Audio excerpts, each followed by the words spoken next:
Magandang araw mga boss. Ang problema ni customer, makalampag na daw itong pangilalim niya dito sa harapan. Una, chinek up ko muna yung mga support dito sa makina at transmission. Okay naman siya mga boss. Wala naman akong nakitang problema. Kaya ang gagawin ko dyan, tatanggalin ko itong gulong dito sa driver side para direkta ko ng manual check up yung bawat pyesa nito sa pangilalim niya. At dahil sa natanggal ko na itong mga nut dito sa gulong, pwede ko na ngayon tanggalin yan. Tapos ipa-start ko itong makina para may paliko-liko ko itong manibela niya. Sa ganyang paraan kasi mga boss, malalaman ko kung may kalog ito sa tie rod at sa rack end niya. Galugol mo sir. Kailangan kasi mabilis ang paggalaw nitong manibela para malaman ko kung may kalog dito sa tie rod at rack end. Yan, ganyan mga boss. Wala. Talagang ano? Ayan. Ayan. Bumitaw na yung busing. Tingnan mo. Sinabi ko nga kay customer na kaya malakas ang kalampag ng sasakyan niya dahil nga sa itong bushing, bumitaw na dito sa housing niya. Ayan yung number 1 na narinig mo. Pero dito sa tie rod, medyo malambot na rin siya. Kaya ang nangyayari nga, nakakaramdam si customer ng mahinang wiggle dito sa manibela niya. Kaya mga boss, pinakita ko kay customer na medyo may kalog na dito sa bola ng tie rod niya. Kaya sabi ko sa kanya, medyo mapapagastos siya rito kasi itong ball joint, itong suspension arm niya, kasama na rin yan sa papalitan. Pero itong stabilizer link, okay naman. Okay naman din. Sabi ko okay naman eh. Okay naman. Pakipit din manibela sa kabilang side. I-check ko naman dito mga boss itong brake caliper niya. Pwede kasing yung mga sliding pin niyan, kalug na rin. At kailangan siyang grasahan. Sa pag-check up niyan mga boss, kalugin mo lang itong brake caliper, ugain mo lang siya. Kailan ka nagpalit ng brake pad? Ako, parang yung malipis na yung brake pad mo yun. Tuwing Bumubuhay. Ay, lalim na. Matigas na yung brake pad mo, sir. 23. 2023 pa? Naku po. 24. Hindi, 24 pa. Parang yan. Kailan ka nagpa-brake cleaning? Ayun na, ang lalim mo. Pa-change oil lang ako. Ito lang, huling March. Kaya lang mga boss, dapat nang magpa-brake cleaning si customer, nirecommend na ito na palitan na itong brake pad dahil nga sa pag ganito na masyado ng matigas itong brake pad niya, maapektuhan na dyan itong rotor disc, lalalim na yan. At kita naman yung ebidensya. Ayun, tingnan mo. Di ko kasi lumawak. Hawakan mo na para natututo ka. Malalim mo, di ba? Malalim na. So diba? ito na, wala nang ano. Ibig sabihin sir, yung brake pad, masyado na siyang matigas. Ganun po yun. Kaya nga, sinasabi ko yun sa pagbablog ko eh. Kasi, iyaasa mo lang yun talaga sa mekaniko, lilinisan niya lang. Hindi niya siya sasabihin, sir, palitan na natin to, malalim na kasi itong Dapat ganun. Kaya, kung gusto mo pang tumagal pa itong palitan mo na itong brake pad. Unang-una, manipis na rin naman na. Gusto ko sanang ipa-replace itong rotor disc niya, kaya lang masyado na siyang inipis mga boss, kaya palitan ko na lang yan ng brake pad. Tatanggalin ko itong 2 bolt na number 14 dito sa brake caliper. Tapos iaangat ko na ngayon itong brake caliper niya, at kung makikita nyo itong brake pad photo finish na. At chinek ko naman itong 2 sliding pin niya, okay naman, hindi naman siya stock up. Kailangan lang yan grasahan. Tanggalin ko itong brake pad mga boss, kung makikita nyo, di ba? Manipis naman na talaga itong brake pad niya. Tapos sobra na yan sa tigas, kaya yung rotor disc siya yung napupudpod dahil nga sa brake pad. Tanggalin ko naman itong isa pang brake pad niya mga boss, kung makikita nyo. Photo finish na yan mga boss, susunod dyan yung bakal na, lalong sisirain itong rotor disc ni customer. Kasi ang problema dito mga boss, hindi naman talaga yung preno, yung mga lagutukan dito sa pangilalim niya. Kaya lang, nakita ko, mas importante na magawa itong preno ni customer. Dahil nga sa hindi niya nararamdaman na bukod sa manipis na itong brake pad niya, matigas na masyado yan. Kaya ang naapektuhan itong rotor disc. Nakita nyo naman, di ba? Numipis na yan. Ibig kong sabihin, lumalim na itong rotor disc niya. Kaya possible na pag inapakan ni customer yung brake pedal niya, biglang lubog yun or biglang lalalim. Dahil nga sa kailangan ng palitan itong brake pads niya. Bali both side mga boss dito sa harapan, manipis na yung mga brake pad niya. Kaya pati sa kabilang side mga boss, papalitan ko rin yan ng brake pad. After ko naman malinis itong brake caliper niya, gagamit naman ako dyan ng liha para matanggal ko naman yung kumapit na kalawang dito sa rotor disc. Actually mga boss, kulang na kulang sa maintenance si customer. Kasi kung regular ka magpalinis ng mga preno, hindi lalalim itong rotor disc mo. Kahit yung drum brake, hindi mangyayari yun.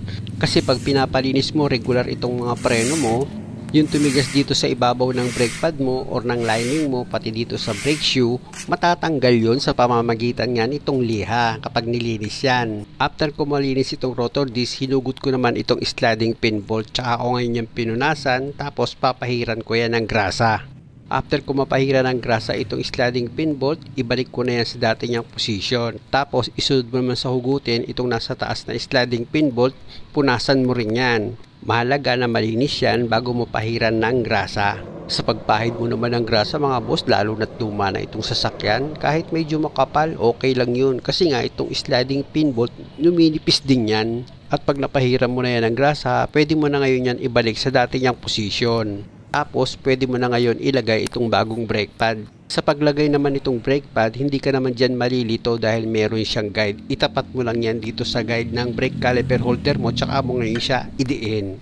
Kaya lang, hindi mo muna pwedeng ilagay yung isa pang brake pad dahil nga sa itong piston dito sa brake caliper nakalabas. Nakita mo naman yung brake pad makapal, na pag nilagay mo agad itong brake caliper na nakalabas itong piston, hindi sasalpak itong brake caliper mo. Kaya kailangan palubugin mo muna itong piston dito sa loob ng housing ng brake caliper mo.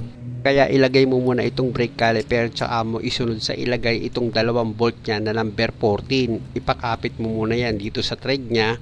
Pero kahit na hindi mo na siya higpitan, ipakapit nyo lang itong 2 bolt na number 14 dito sa brake caliper holder niya. Ayun mga boss, ilagay ko na yung 2 bolt, tapos gamit ka ngayon ng flat screw. Tsaka mo ngayon ikalso yan dito sa rotor disc. Tapos silahin mo itong brake caliper para tumukod yung piston dito sa brake pad. At yung brake pad naman, tatama dito sa rotor disc. Habang hinihila-hila mo itong brake caliper mo, yung piston naman, madidiin yan.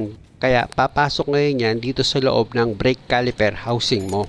Pag okay na, pwede mo na ngayon tanggalin itong 2 bolt na number 14 dito sa brake caliper mo. At kung makikita nyo itong piston, pumasok na dito sa loob ng brake caliper housing niya.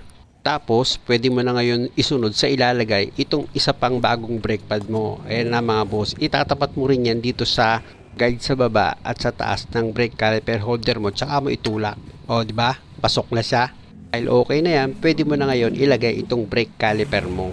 Ilapat mo ng maayos yan dito sa holder niya, tsaka mo ngayon ilagay yung 2 bolt na number 14. Pag naipakapit mo na yan sa thread niya, tsaka mo ngayon gamitan niya ng socket wrench na number 14 para ma-final mo na yung higpit dito sa 2 bolt ng brake caliper mo. Kaya pag matigas na yung mga brake pad nyo mga boss at napansin nyo yung rotor disc nyo lumalalim na, palitan nyo na yan. O kaya naman para hindi mangyari yan, ugaliin nyo maglinis ng preno nyo sa takdang araw. Kita nyo naman kung ganitong klase sasakyan nyo at kayo magdi-DIY, madali lang naman. O sige mga boss, higpitan ko na itong mga nut dito sa gulong. Tandaan nyo mga boss, both side dito sa harapan ng preno ni customer, pinalitan ko yan ng brake pad. Hindi ko na ipakita sa video mga boss dahil safe procedure lang naman ang trabaho. Mag-change oil naman ako ngayon. Gagamit ka dyan ng box wrench na number 14 para maluwagan mo itong drain plug niya. Pag naluwagan mo na itong drain plug niya, pwede mo na ngayon kamayin yan mga boss para mas mabilis mong matanggal itong drain plug. Ayan mga boss, kung makikita nyo, pinapatulo ko na itong lumang langis dito sa makina ni customer. Na pagkaunti na lang yung tumutulong langis, pwede mo nang ibalik itong drain plug niya. Pakapit mo na yan sa thread niya, tsaka mo ngayon higpitan yan gamit itong box wrench na number 14. Pag okay na, balik muna ulit ako dito sa ibabaw ng makina ni customer dahil nga sa ipa-flashing ko pa yan mga boss bago ko ilagay yung pang pinal na langis. Pero kung wala naman kayong budget mga boss, pwede naman patulo na lang yung gagawin nyo. Sa akin kasi mga boss, mas okay na pina-flashing itong makina bago mo ilagay yung paborito mong langis. Unang-una kasi mga boss, natatanggal yung malapot na langis na kumapit dito sa loob ng makina mo pag nagpa-flashing ka. Ilagay ko na itong engine cap niya, tapos pa-start ko na itong makina. Pag napa-start nyo na itong makina, hayaan nyo lang siyang naka-idle. Hindi nyo siya kailangang i-revolusyon. Dapat naka-start itong makina nyo hanggang 5 minutes. Pag na-consume nyo na yung 5 minutes, pwede nyo nang switch off itong makina. Ayan na mga boss, na switch off na itong makina. Tapos balik na ulit ako dito sa ilalim ng sasakyan ni customer para i-drain ko ulit yung ginamit kong pang flashing na langis. Siyempre gagamit ulit ako dyan ng box wrench na number 14 para maluwagan ko itong drain plug. At pag maluwag na yan, pwede ko nang kamayin yan mga boss para mabilis kong matanggal itong drain plug nya. na habang pinapatulo ko itong langis, para hindi sayang yung oras nyo, pwede nyo na ngayon tanggalin itong lumang oil filter mga boss. Gagamit kayo dyan ng oil filter rinse. Luwagan nyo itong oil filter papunta sa kaliwa. Pag maluwag na yan at kaya nyo ng kamayin, o pihitin nyo na ng kamay nyo yan para mas mabilis yung matanggal itong lumang oil filter. O di ba, maging sa pag-change oil lang ganitong sasakyan, madali lang din naman, kaya kayang-kaya nyo i-DIY. Pag wala nang tumutulong langis dito sa pagkakabitan nyo ng bagong oil filter, punasan nyo na yan mga boss. Mahalaga kasi na malinis yan bago mo ilagay yung bagong oil filter. At bago mo naman ilagay itong bagong oil filter, dapat yung o-ring yan pinahiram mo ng langis. Para pag hinigpitan nyo itong bagong oil filter, hindi pumilipit itong o-ring nya. Sa paghigpit nyan mga boss, kinamay ko lang yan. Dahil nga sa maliit naman itong oil filter. Pero kung hindi nyo kaya, gamit kayo ng oil filter rinse. Tapos punta ka na dito sa oil pan mo, punasan mo muna yan bago mo ilagay itong drain plug nya. Pag naipakapit mo na yan sa thread nya, gamit ka na ngayon ng back thread sa number 14 para maipainali mo na yung higpit dito sa drain plug mo. Tsaka mo ngayon punasan itong drain plug mo, yung pinagpatakan ng langis. Pag okay na, pwede mo na ngayon ilagay itong engine cover mo. Hindi ko na naipakita sa pagtanggal yan mga boss, pero madali lang naman. Meron lang naman yan plastic clip. Ayan o, kung makikita nyo, itutusok nyo lang itong plastic clip nya para mag-lock itong cover. Ayan o, tutulak nyo lang yan mga boss, maglalak na yan, kabilaan. Tapos dito naman sa pangalawang cover nya, yung maliit, ganun din, may isa lang yan na plastic clip, itutusok nyo lang din yan, tapos maglalak na yan. Para itong cover, hindi na siya bumitaw. At dahil sa okay na, pag wala naman kayong nakalimutang higpitan dyan sa ilalim, pwede na kayong bumalik dito sa ibabaw ng makina para magsalin ng langis. May nakaready lang naman si customer na 1 gallon. Tanggalin ko lang muna itong engine cap niya mga boss, tapos lagyan ko ng imbudo yan para magsalin na ako ng langis. Sa 4 liters mga boss or 1 gallon, hindi ko naman isasalin lahat yan. May matitiri dyan na kaunti. Mahalaga na gumamit kayo ng dipstick. After ko magsalin ng langis, ilagay ko na itong engine cap niya, tapos pa-start ko na itong makina. Start mo na sir.